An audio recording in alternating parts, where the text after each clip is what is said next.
Olá, o jornal Boa Notícia desta terça-feira começa agora. Na edição de hoje você vai ver que a Agência Nacional de Saúde obriga os planos de saúde a cobrirem novos remédios, exames e novas cirurgias. E ainda, segundo o Ministério da Saúde, Brasil está no terceiro dia consecutivo com recorde no número de mortes causadas pelo novo coronavírus. Já são 17 capitais brasileiras com o sistema de saúde em situação de colapso. E nós vamos atualizar as últimas informações para você sobre o combate à pandemia. E tem mais: em Belo Horizonte, jovens católicos promovem encontro colegiado na Catedral Cristo Rei. O objetivo é a evangelização e o fortalecimento da fé. Os detalhes já já. Fica comigo, porque o JBN já está no ar.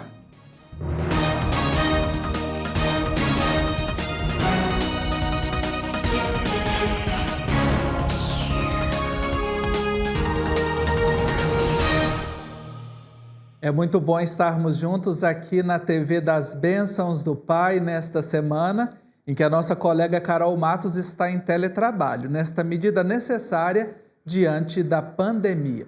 E nós vamos começar falando de algo bastante atual. A diretoria colegiada da Agência Nacional de Saúde Suplementar, ANS, aprovou na última semana a atualização no rol de procedimentos e eventos em saúde. Com isso, então, nós temos novos exames e tratamentos que passam a ser obrigatórios na cobertura dos planos de saúde. E para nos ajudar a entender essas mudanças, nós recebemos remotamente o vice-presidente da Comissão de Direito Médico e Defesa da Saúde da OAB Goiás, a Ordem dos Advogados do Brasil, o José Rodrigues, que já está conectado conosco. Obrigado pela sua participação, José, e para a gente entender essa decisão que foi publicada no Diário Oficial desta terça-feira. A ANS determina que os planos cubram novos remédios, exames e também cirurgias. Ela já está valendo? Como que vai funcionar na prática? Bom, a norma nela já entra em vigor, né? E, na verdade, após ela entrar em vigor, as operadoras de plano de saúde deverão ajustar-se, claro que elas vão ter um tempo para ajustar essa nova norma, a fim de que ela possa efetivamente possa ser operacionalizada e as pessoas que são vinculadas a esses planos de saúde, elas possam, então, passar a desfrutar ou a usar esses novos medicamentos, essas novas tecnologias que foram incorporadas pela ANS. Existe algum plano que não é contemplado por essa medida ou ela abarca todos os planos de saúde? Ela abarca todos os planos de saúde, né? Sem dúvida. Uhum. E o que fazer para ter acesso a esses novos direitos? Os consumidores, os usuários de plano, na medida em que precisarem de algum desses serviços novos que são oferecidos, eles já podem fazer uso automaticamente ou precisa de fazer algum procedimento, alguma atualização de cadastro? Não, na medida em que as operadoras, né, elas se ajustarem à nova legislação, né, ou seja, a essas novas coberturas, né, os usuários já poderão se disponibilizar e ter acesso, né? Ou seja, a partir desse momento, essas operadoras, elas são obrigadas já a disponibilizar essas tecnologias para os seus usuários. Agora, no descumprimento, diante do descumprimento da norma, aí sim já outras medidas a serem adotadas por esses usuários, como a própria judicialização. Uhum. E aí, no caso de descumprimento, como o senhor menciona, qual órgão que o consumidor deve procurar? É o PROCON? É algum outro órgão que vai auxiliar nesse processo? Olha, ele deve procurar, né, o seu advogado ou então a defensoria pública, né, caso ele ele não tenha condições financeiras para constituir o seu advogado, ele vai procurar, então, a Defensoria Pública para que ele possa fazer valer o seu direito. Certo. Então, está aí a orientação a partir da medida da ANS, né, a Agência Nacional de Saúde Suplementar, sobre essa atualização no rol de procedimentos e eventos em saúde. José Rodrigues é vice-presidente da Comissão de Direito Médico e Defesa da Saúde da OAB Goiás. Aproveitando a sua presença aqui, senhor José, diante desta situação da pandemia, a procura também por ajuda diante de alguma necessidade da saúde aumentou? Sim, sem sombra de dúvida, né? Principalmente o acesso a leitos hospitalares, né? Tanto para UTI quanto para leito de enfermaria. Uhum. Nós agradecemos a participação do José Rodrigues aqui no nosso jornal Boa Notícia desta terça-feira, pelas orientações aqui, pela ajuda no esclarecimento desta nova orientação. Até a próxima. Ok, obrigado. E nós agora vamos conferir as notícias que são destaque no noticiário internacional. A Colômbia é o primeiro país das Américas a receber vacinas pelo consórcio COVAX. A remessa que chegou a Bogotá contém 117 mil doses de vacinas produzidas pelo laboratório Pfizer Biotech. O COVAX é um mecanismo criado pela Organização Mundial da Saúde para beneficiar os países com menos renda para imunizar a população. Peru, El Salvador e Bolívia serão os próximos a receber. Gana e Costa do Marfim, na África, já haviam recebido carregamentos por meio desse dispositivo. A meta é fornecer este ano vacinas a 20% da população de quase 200 países e territórios. Enquanto isso, o diretor de emergências da Organização Mundial da Saúde, Michael Ryan, falou sobre o quadro atual da pandemia no mundo e projetou cenários no combate ao novo coronavírus. O recado foi dado em uma entrevista coletiva. A OMS diz que é prematuro e irrealista pensar que vamos acabar com o vírus até o final deste ano, mas que a humanidade pode diminuir o número de hospitalizações, de mortes e evitar uma tragédia ainda maior associada à pandemia. O epidemiologista comentou o recente aumento de novos casos em todo o mundo, mas reforçou que o planeta estava há 7 semanas consecutivas de queda no número de infecções. E nos Estados Unidos, o presidente Joe Biden e seu colega mexicano, Andrés Manuel López Obrador, fizeram uma reunião virtual para debater o fluxo de imigrantes e o comércio pela fronteira entre os dois países. O encontro ocorre no momento em que os Estados Unidos enfrentam uma nova onda de imigrantes sem documentos na fronteira do Sul, enquanto Biden, que acaba de assumir o cargo, suspende a construção do muro fronteiriço promovido por Donald Trump e ameniza a dura política anti-imigração do seu antecessor. A Casa Branca disse também que o encontro abordou ainda os desafios para controlar a pandemia da Covid-19 e a cooperação econômica entre os países. E agora nós vamos atualizar as últimas informações sobre a Covid-19 no Brasil. Vou chegar aqui perto da nossa tela, porque nós temos aqui os números, que foram divulgados ontem pelo Sistema Único de Saúde, a data de 1º de março. Segundo o Ministério da Saúde, pelo 3º dia consecutivo, infelizmente, o Brasil bate recorde no número de mortes causadas pelo novo coronavírus. Já são 17 capitais do nosso país em situação de colapso, em função da taxa máxima de ocupação dos leitos de UTIs.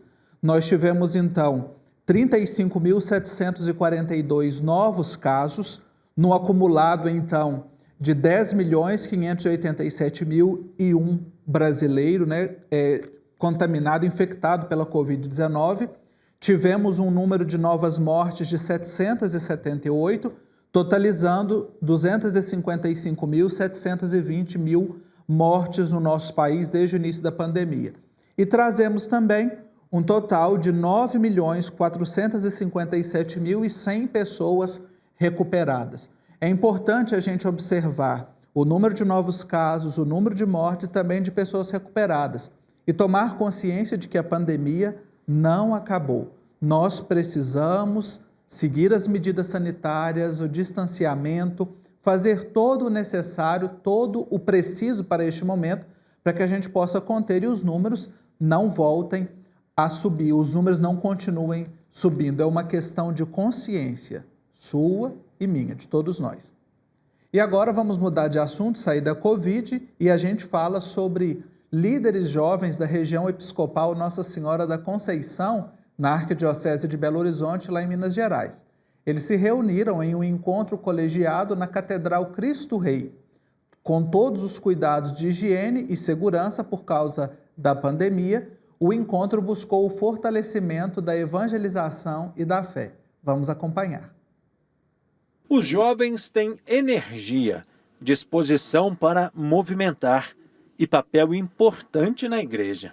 Nós que vivendo a experiência e com o nosso projeto de evangelização, aqui diocesano Proclamar a Palavra, os jovens precisam viver esse carisma bonito de apaixonar pelo Evangelho, pela igreja e ajudar também outros jovens a fazer essa experiência de encontrar no caminho da igreja um lugar gostoso de vivenciar a Palavra de Deus e multiplicar essa palavra que é bênção para a nossa vida, para a vida das nossas famílias e, sobretudo, dos jovens que precisam viver essa experiência, né? Esse contato com a palavra de Deus. A região episcopal Nossa Senhora da Conceição é composta por 10 foranias. Líderes jovens de 3 delas se reuniram na Catedral Cristo Rei em um encontro colegiado. Representaram as foranias Nossa Senhora das Neves, Nossa Senhora da Piedade e Santo Antônio de Venda Nova. Nós estamos aqui com as lideranças jovens da região episcopal Nossa Senhora da Conceição, sobretudo dessas 3 foranias, para que a nossa região possa começar ou melhor, continuar um trabalho de uniformidade da juventude a nível arquidiocesano e assim também a nível da nossa região. A gente não quer fazer com que os jovens pensem da mesma forma, não. Mas a gente tem o interesse de juntar essas lideranças para que eles nos deem pistas de como a juventude quer ser trabalhada, sobretudo na pessoa de Jesus. O jovem é o futuro da igreja, ou melhor, é um agente importante de evangelização e difusão da fé. Eu acredito que o papel do jovem na igreja é fundamental, principalmente no contexto que a gente vive de pandemia. A gente precisa da força do jovem nas comunidades, na nossa arquidiocese e na nossa igreja como um todo. Olha aí, bonito trabalho, como diz o Papa Francisco, a juventude que é o agora de Deus. E com esse olhar de esperança da juventude, nós vamos fazer um intervalo rapidinho e já já o JBN está de volta.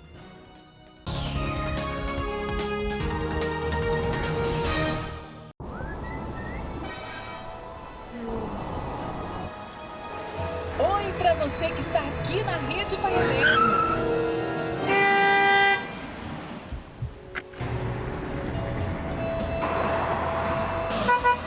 Amigo, sua porta traseira está aberta. Obrigado.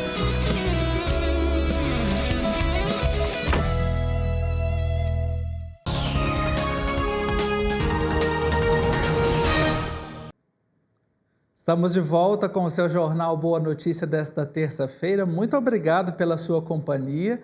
E para você, devoto do Divino Pai Eterno, falar conosco aqui na Nova FIP é muito simples. Você pode fazer por meio do nosso WhatsApp. Anote aí, é o número que você já conhece, salve nos seus contatos. 62-3506-9800, que nós estamos prontos para atender você. Criar metas, ter um analista de redes sociais, cortar custos, planejar novos produtos e serviços, caprichar no pós-venda. Essas são apenas algumas das dicas para você melhorar o seu negócio. E você sabe o que fazer? Quais são as melhores estratégias?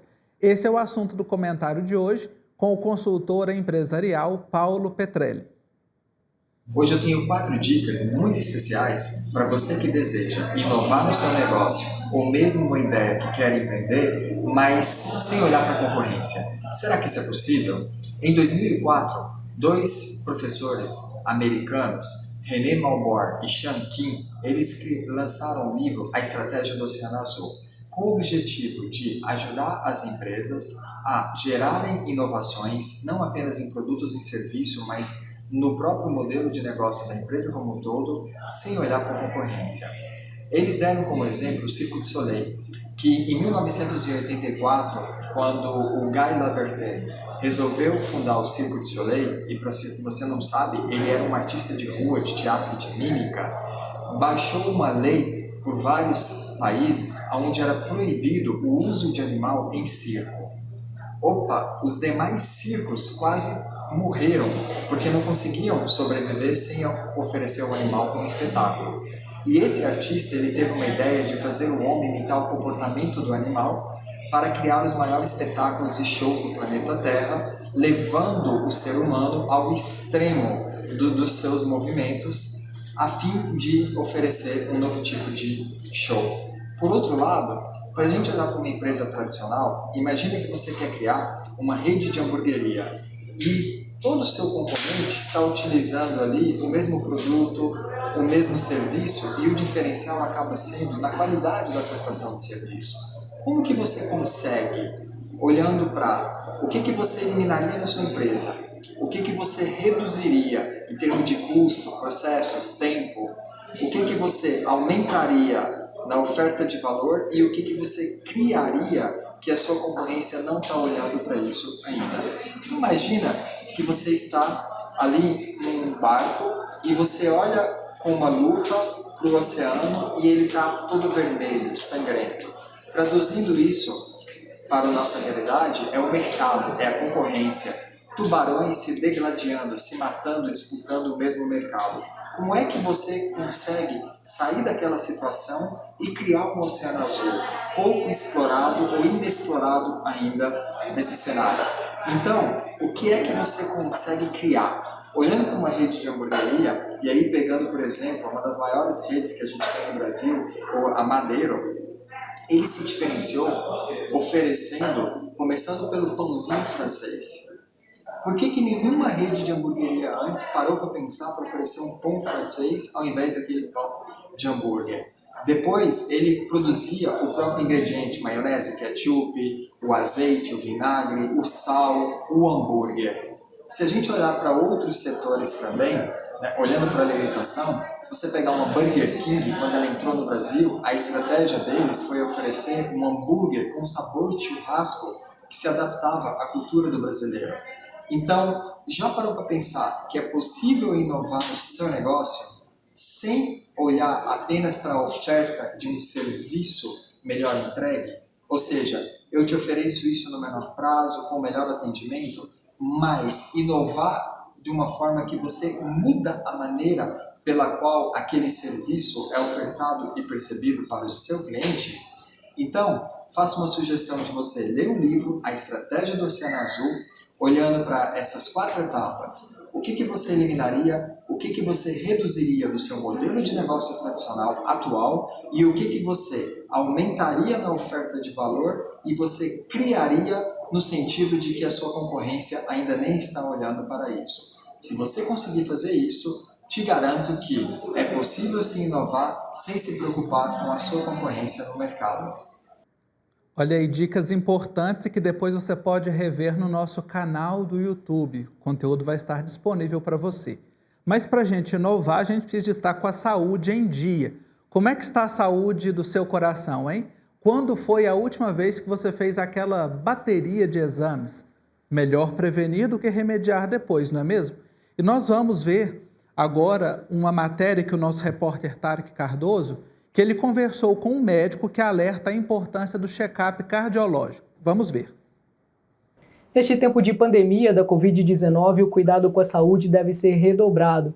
Porém, muitas pessoas deixaram de fazer exames, principalmente aqueles ligados ao coração, no ano de 2020, devido à questão de isolamento social. E é sobre isso que nós vamos conversar agora com o cardiologista Leonardo Sara. Ele vai falar um pouco para nós sobre a importância dos exames do coração.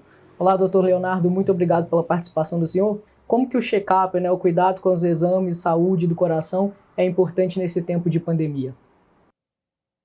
Olá a todos, é um prazer estar aqui. Então, o cuidado cardiovascular, ele é fundamental. Para vocês terem uma ideia, as doenças cardiovasculares são as doenças que mais matam no Brasil e no mundo. A título de exemplo, as doenças cardiovasculares no Brasil matam mais do que o dobro de todos os tipos de câncer somados.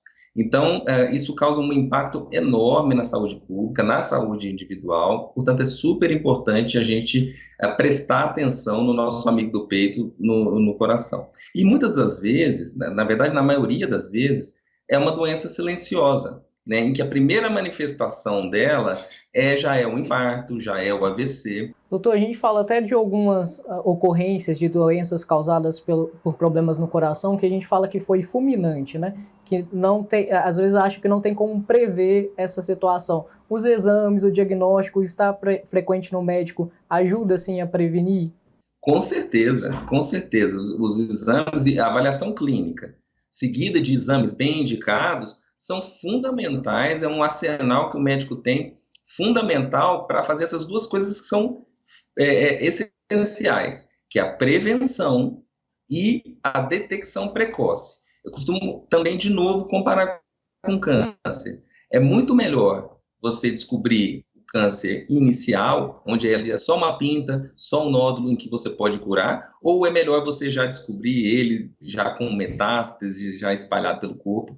Enfim, não tem dúvida, né? É muito melhor detecção precoce. E com a doença cardiovascular, com as doenças das artérias coronárias, é a mesma coisa. Então, quanto mais cedo você agir controlando seus fatores de risco para evitar com que a doença se desenvolva, e quanto mais cedo você procurar um médico para ver se você já tem alguma doença inicial, melhor e mais longa vai ser sua vida e mais saudável, né?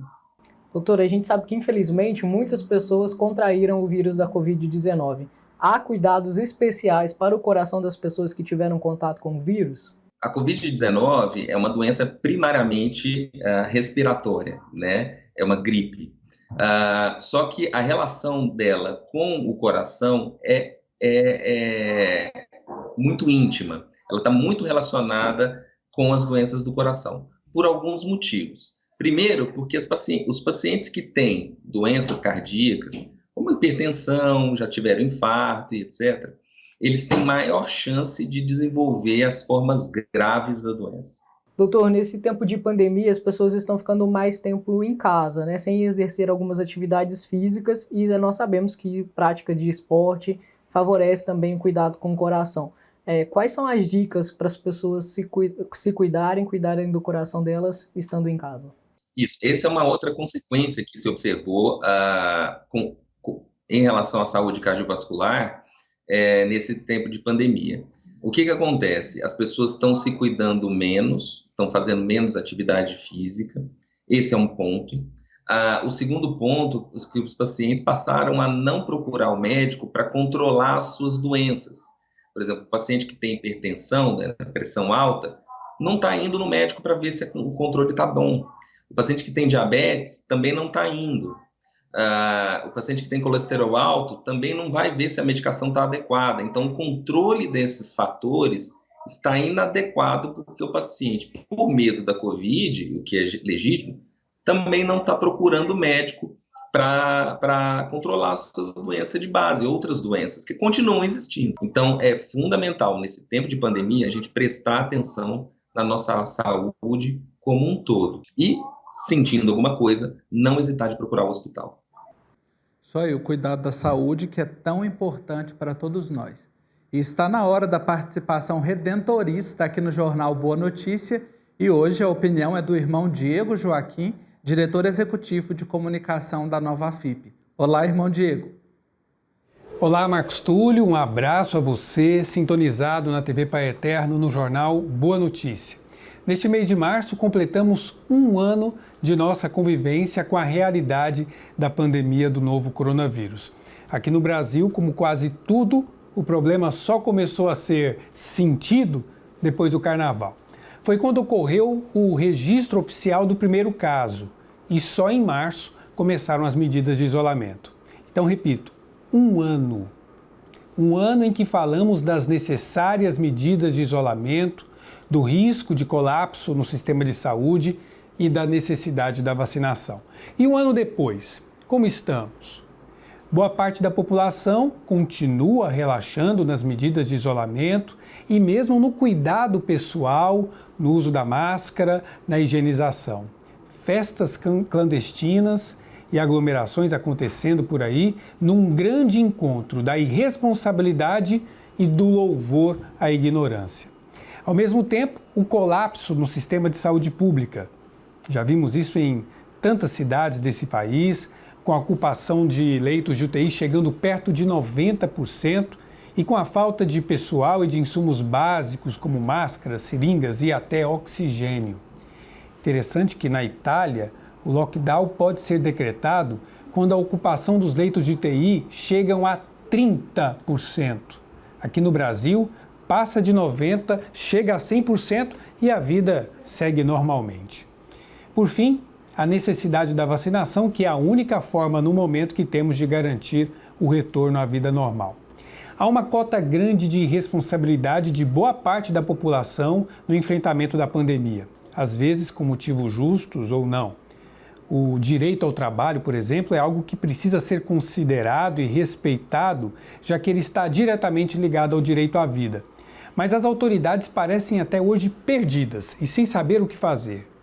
Quem antes falava grosso e ia para a rua mandar o povo ficar em casa, em isolamento social, hoje já parece cansado e sem força diante da pressão e de interesses econômicos, políticos, na enfrentação e na redação dos decretos de isolamento. Por fim, vem a humilde competência do presidente da República. Ele diz que nunca errou na pandemia. Vamos conferir. Bolsonaro deliberadamente sabota toda e qualquer medida de distanciamento social. Divulga um tratamento precoce sem o apoio da ciência e não agilizou a compra de vacinas na velocidade que o Brasil, que tem o melhor sistema de vacinação em massa do mundo, poderia realizar. De fato, uma atuação sem erros. O resultado está aí. Recorde de mortos, recorde de infectados, que de tão alto nem merece ser chamado de pico de segunda ou terceira onda. Um ano depois, parece que não estamos nem na estaca zero do combate à pandemia. Parece que estamos regredindo. Mas ainda há quem mereça ser respeitada, a ciência. Se falta dinheiro para tanta coisa, até para comprar vacina, que tenhamos coragem de reforçar as medidas protetivas. E mesmo diante da ineficácia das autoridades, cada cidadão, cada pessoa, cuidando de si, de sua saúde, de sua vida, de sua higiene, e evitar ficar circulando à toa por aí. Uma atitude simples e que já é de grande ajuda. Isso aí, muito obrigado, irmão Diego. Vamos começar e agir corretamente? Use máscara. Esse foi o Jornal Boa Notícia. Até amanhã.